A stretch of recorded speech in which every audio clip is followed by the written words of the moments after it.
Drama serial तकदीर में आज के एपिसोड में सालिहा फहमीदा के घर जाती है और जा कहती है कि भाभी आप शादी की तैयारियां शुरू करें, चलो क्यों ना हम आज शादी की डेट ही फाइनल कर लेते हैं। जिसमें वो कहती हैं कि नहीं, शादी की डेट फाइनल करने की अभी कोई ज़रूरत नहीं है, हमें लड़की वाले से पूछ लेना चाहिए। ये डेट तो लड़की वाले से पूछ के उनकी मुशावरत से ही फाइनल की जाती है। जिस पर कहती है कि उनको कोई इतराज़ नहीं होगा, वो माशाल्लाह अमीर लोग हैं, उनके तैयारी करना कोई इतना बड़ा मसला ही नहीं है, बस आप डेट फाइनल करें।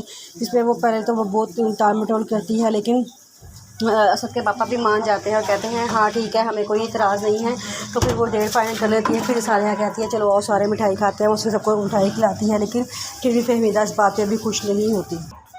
जब सालिहा घर चली जाती है तो वो फहमीदा अपने हस्बैंड से लड़ाई करती है, कहती है कि आपको क्या ज़रूरत थी सालिहा के सामने इतना भी जाने की। मैंने आपको कितनी दफ़ा कहा है कि घर के मामला से थोड़ा दूर ही रहा करें, लेकिन आप मेरी बात नहीं मानते। मैं हूँ ना जिंदा, मैं सारे मामलात को संभालूंगी, आप बस अपने कारोबार पे तवज्जो दें। वो कहता है कि मैं तो बस बात को टालने की कोशिश कर रहा था।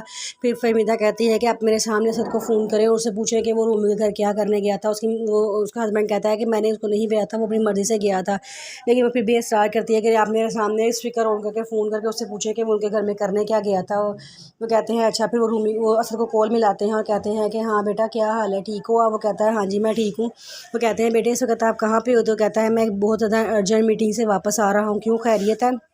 तो उसके पापा कहते हैं कि आगे मम्मा परेशान थी कि आप रूमी के घर क्या करने गए हो। वो कहता है मेरा कोई रूमी के घर जाने का प्लान नहीं था, मैं घर वापस आ रहा था, रास्ते में मुझे हारिस मिल गया, वो बहुत ज़िद करके मुझे अपने घर ले गया था तो मैं चला गया, वरना मेरा कोई प्लान नहीं था उनके घर जाने का। तो पापा कहते हैं चलो ठीक है कोई बात नहीं बेटा, अगर आप उनके घर गए थे तो कोई इतनी बुरी बात नहीं है। तो कहता है नहीं नहीं, मैं आपको वैसे ही बता रहा हूँ कि मेरा उनके घर जाने का कोई प्लान नहीं था। तो उसके पापा कहते हैं अच्छा चलो अब आप ये बताओ कि आप घर वापस कब आओगे। तो वो कहता है कि उन्होंने मुझे रात को खाने पर इन्वाइट किया है, मैं डिनर करके तो फिर लेट ही घर आऊँगा। उसकी मम्मा को और गुस्सा आ जाता है। उसके पापा कहते हैं चलो कोई बात नहीं, आप डिनर करके अपना वक्त अच्छा गुजार के तो आराम से आना। वो फ़ोन बंद कर देते हैं और फहमीदा से कहते हैं देखा मैंने कहा था ना कि वो अपनी मर्ज़ी से वहाँ गया, वो मेरे कहने पे नहीं गया, उसको हारिस वहाँ मिल गया था, हारिस ज़बरदस्ती उसको घर ले गया था। तो वहाँ कहते हैं कोई ज़रूरत नहीं है डिनर पे जाने की, ऐसे ही लोग बेटों दामादों को पहले घर में बुला बुला के खाने खिला खिला के अपने हाथों पे कर लेते हैं। उसको फ़ोन करें, उसको मना करें कि वो उनके घर नहीं जाएगा। तो वो कहता है मैं कैसे मना कर सकता हूँ, इस तरह ये हमारे ख़ानदान की रेपुटेशन ख़राब होगी और उसका हमारे इमेज हमारे अपने दिमाग में कैसे डलेगा कि उसके माँ बाप कैसे हैं कि उसको उसकी होने वाली बीवी के घर नहीं जाने दे रहे। जिमा कहती है मैं कोई बात नहीं जानती, बस आप असद को फ़ोन करें और उसको मना करें कि वो उनके घर नहीं जाएगा। शादी से पहले लड़के का नहीं बनता कि वो लड़की वालों के घर जाए और जाके उनका आमना सामना करें।